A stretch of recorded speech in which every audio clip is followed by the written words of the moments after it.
everyone. Today I will be going over Season 3, Episode 12 of Star Wars The Clone Wars, the episode titled Nightsisters, and this is the second episode of my Perfect Clone Wars episode series.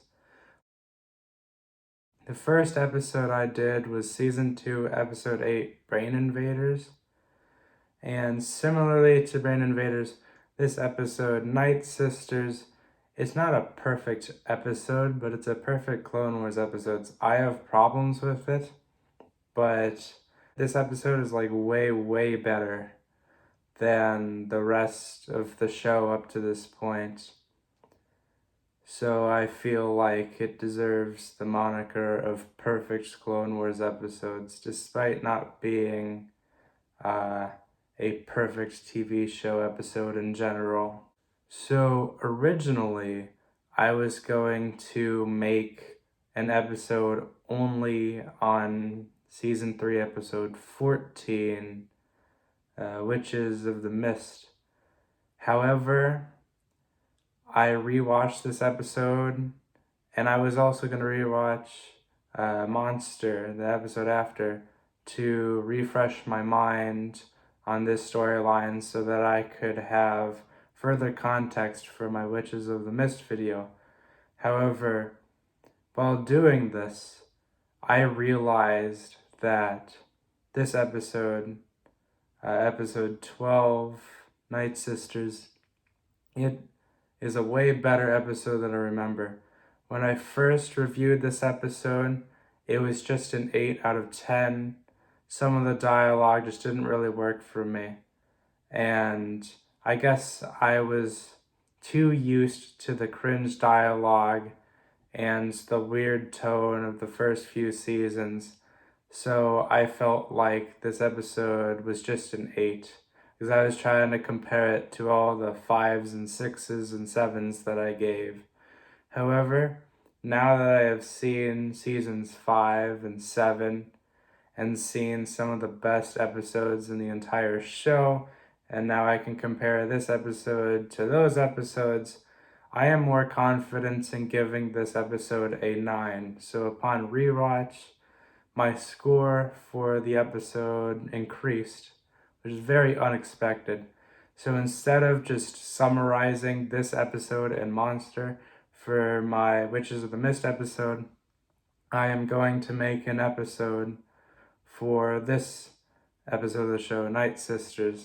Before I talk about the plot of the episode, I would just like to talk about the character that it focuses on, Asajj Ventress.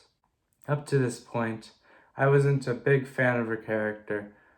The story didn't quite give us enough to go off of to make her a great character, so I just didn't find her all that enjoyable, and she was very underused in the first few seasons.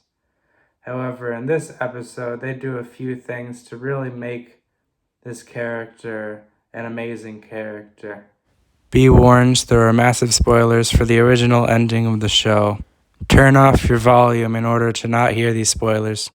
Now, looking back after watching the entire show, it is clear to me that Asajj Ventress is the antithesis of Ahsoka, and I find that extremely cool. Like, they both leave their orders. However, with Ahsoka, it's voluntary. And they both have dual-wielding lightsabers, so I guess that's the obvious comparison.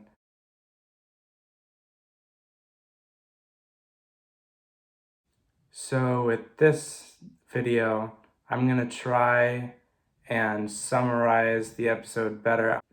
I'm not going to be using as many clips. However, I'm going to try and make it so people who have not watched the show can still get something out of this video. So the first thing that happens in this episode is it starts off with a really cool premise where Darth Sidious, aka Palpatine, is scared of Asajj Ventress because she has become super powerful, and he orders Count Dooku to kill Asajj Ventress. This is an extremely compelling start to the episode, and right off the bat, this episode is way more unique than a lot of the other episodes of the series. A lot of the episodes have this like Jedi versus Sith idea, and it's only that. It's just like Republic versus Separatists and stuff like that. It's just that. But in this episode, it's a bit more complicated than that. It's a bit more three-dimensional, where it's like the Sith against themselves. That is really cool. I love that about this storyline. That's a really cool aspect. However, my one big problem with this episode that keeps it from being a perfect general episode, like in general, is the way that Count Dooku denounces Asajj Ventress is very weird. He finds a very weird way to do it, and I don't think the script was all that great in this scene. He basically uses Asajj Ventress's fight against Anakin and Obi-Wan as a way to say, you have failed me, you are no longer my apprentice, or whatnot like that. It's not a terrible way to do it, but I feel like the script should have been improved a little bit because it didn't feel right how that happened. My problem with it is that this scene doesn't really flow all that well. The lightsaber fight that follows this scene is really cool. Ventress, you're not looking well. She never does. Well, the lightsaber fight between Asajj Ventress and Obi-Wan and Anakin is really awesome. The choreography is great, and it's made even better with the fact that like Obi-Wan notices that something is wrong with Asajj Ventress. So there's this element of something going on inside Asajj Ventress's head during this fight. The pirate segment a little after this, a little after they escape the ship that Count Dooku orders to be blown up, it's a little weird because I don't know, I don't feel like the script was all that good in this pirate segment, and also it's not exactly explained well how Asajj Ventress went from her escape pod to the pirate ship. Maybe I just missed it. Maybe it was like done in like a half a second. But here's the problem. It was done maybe in like half a second, so I couldn't catch it. So that was really annoying. I wish they focused a little bit more on how Asajj Ventress made it onto the pirate ship, just so that I could understand it better and the scene would flow better. The scene that follows this is extremely cool. I love seeing Dathomir in this show. Dathomir is an extremely interesting part of Star Wars lore, and it is probably my favorite part of the prequel lore. It is really cool. It's a really cool planet. The Nightsisters are cool. It's very intriguing, and I love how like unique the Nightsisters are with their force magic instead of like light side and dark side force. That is really cool. And the thing I love about this scene a lot is we get a big sense of Asajj Ventress's backstory in this episode. I love how this episode explains how she ended up not growing up with the Nightsisters.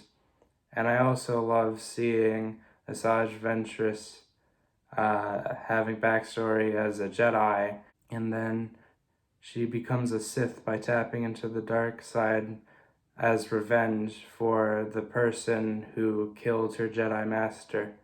That was really cool to see that. This scene really highlights the one big thing about Asajj Ventress's character that sets her apart from Ahsoka, and that is revenge. Her character is about revenge, and I find that to be really cool. The second lightsaber fight is set up with an extremely interesting premise. So the Nightsisters that go with Asajj Ventress are turned invisible and given blue and green lightsabers to look like Jedi. This is extremely cool because they are able to fool Count Dooku, and it leads to a really interesting fight. I do not need my eyes to see you, Jedi. This is really cool because they are able to fool Count Dooku, and it leads to an extremely interesting fight. The cinematography in this episode is absolutely stunning and amazing, and it rocks. Especially in the final fight between the Nightsisters and Count Dooku. One thing that the cinematography does during this fight is that it paints Count Dooku to be the protagonist in the situation. And because of this, it also views like Asajj Ventress as the villain. So it basically gives the message that revenge is bad. And how does it focus on Count Dooku as the protagonist? It's just the way that the camera is used. It focuses on Count Dooku.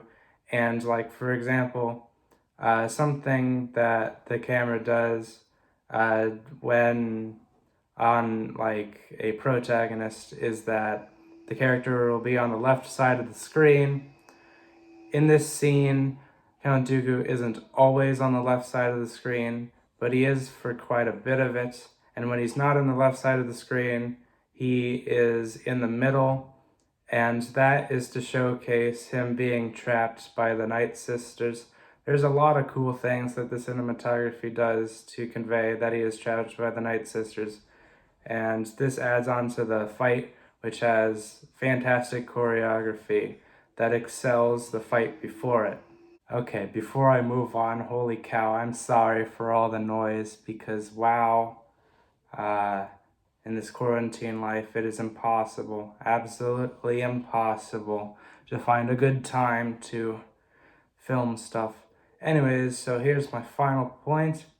The final scene that sets up the next episode, which I don't think is as great, or maybe it will be as great after I rewatch it.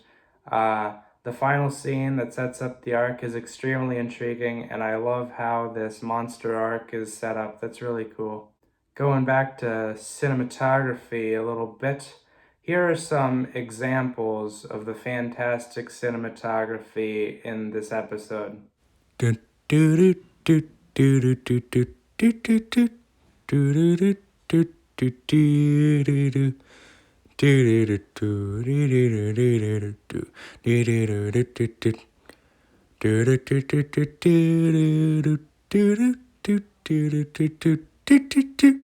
So that is the end of this episode of the Perfect Clone Wars episode. I don't know if I'll do an episode for Monster. I'll have to rewatch it to see if it's worth it. If it's not worth it, I'll just summarize my thoughts on Monster at the beginning of my Witches of the Mist episode. So until then, please like and subscribe and share this video and comment your thoughts on the Nightsisters episode. Alright, bye.